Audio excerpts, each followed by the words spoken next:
The Arctic awakens in silence, a silence so vast it presses on the skin like weight, filling the air with stillness that feels almost alive. Before us rise the crystal fortresses of ice, immense structures sculpted by millennia of wind and frozen tide. They glimmer with cold fire, towers of blue-white glass stretching skyward, their fractured faces shimmering in the pale glow of the northern light. To stand beneath them is to stand in the shadow of time itself. Each glacier is a monument, built not in years or centuries, but in ages.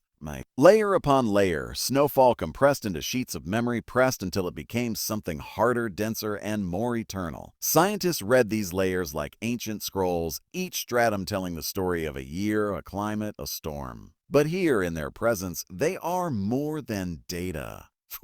They are guardians, they are cathedrals arching high above frozen seas, their surfaces glowing as though lit from within by some secret fire.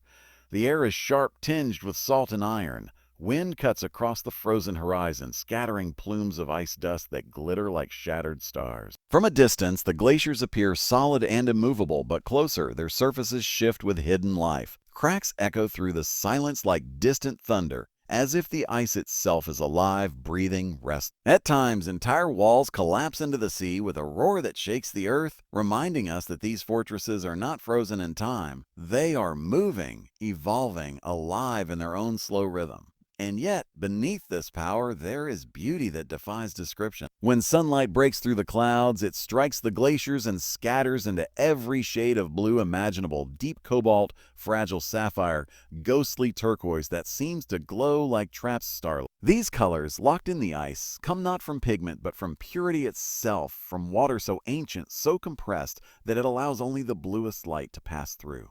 It is a purity untouched by modern skies, a reminder of a world unspoiled and eternal. For explorers, the glaciers are both invitation and warning. Their grandeur calls us closer, while their silence reminds us of the fragility of human presence. To approach is to risk. Crevasses open without warning, bottomless rifts hidden beneath blankets of snow. Caverns lie beneath the surface, hollow chambers carved by unseen rivers, where one misstep means disappearance. Yet still we come. Because within these walls lies not just beauty but knowledge, records of Earth's history, sealed in ice, stretching back hundreds of thousands of years. Consider this. Every bubble trapped within these glaciers is a breath from the past, air held in perfect suspension carrying the atmosphere of a vanished world. To study it is to inhale time itself, to touch the climate of an age when mammoths roamed and continents were still shifting. The glaciers are not just frozen water. They are archives, libraries of nature, their pages stacked one upon another in silence and secrecy. But science alone does not capture the experience of standing before them. There is a sensation that borders on reverence, as though the ice itself demands respect. Ancient cultures saw them not as objects but as beings, spirits of frozen land and sea, alive with will and power. And perhaps they were right. When the ice groans in the night, when cracks shatter the silence with a sound like cannon fire, it feels less like geology and more like voice, a low, patient voice that has spoken for millennia. Above, the sky bends wide and pale, painted with ribbons of green and violet. The aurora borealis drapes itself over the glaciers like a crown, light weaving across stone and water in slow, silent dances.